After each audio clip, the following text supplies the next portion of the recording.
salamat sa pagmamahal mo sa amin. Hindi mo kami binabayaan. At saka sana masaya ka na ngayon kung saan ka man naroroon. Pipilitin ko maging matatag para sa iyo pa, tsaka para sa mga bata. Masaya kami kasi sundalo yung asawa namin. Kaya lang, ang paliwanag lagi niya sa akin, alam mo, sundalo, lagi ang isang paa nasa hukay. Kahit nasa kami pumunta, kahit anong oras pwede may mangyari sa amin. Hindi ko po kasi akalain na mangyayari po din sa akin yung nangyayari dun sa iba na nawawala yung asawa. Sobra-sobra po kaming proud. Kahit material na bagay, hindi kayang pantayan yung ginawa niya para sa bayan natin. Din, kahit wala ka na, mo kami iiwan. I-guide mo yung mga anak mo. Sa mga decisions, i-protect mo sila sa kapahamakan.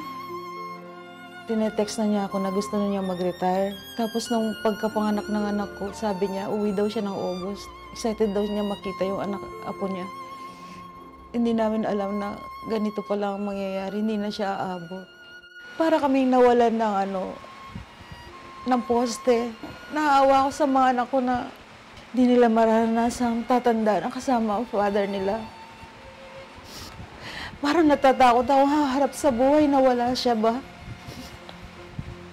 Although we are mourning for his loss, we are very proud po na hero siya.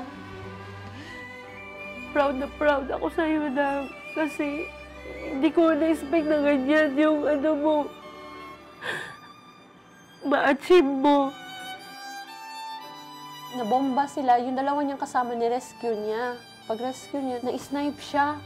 Sobrang hirap maging asawa ng sundalo. Hindi ka makatulog. Iniisip mo yung mister mo kung anong sitwasyon nila doon.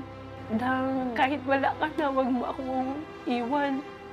Na i-guide mo talaga ako na maano ko yung mga bata. Yun lang talaga hinihiling ko.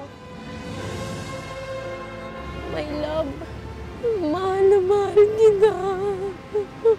Huwag ka na mag-alala sa amin ng anak mo.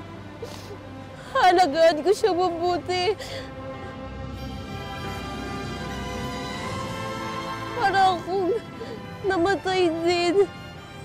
Kasi marami talaga kaming mga pangarap para sa aming anak. Sabi nga niya, gusto daw niya pag-birthday ng anak niya. Gusto niya nandun siya, kaso wala na siya. Iniwan niya na kami. Sa totoo lang, hindi ko po talaga matanggap sa sarili ko na iniwan niya na kami. Kahit masakit sa akin na nawala siya. Proud na proud ako sa kanya. Kasi isa siyang mayani kahit buhay niya yung kapalit.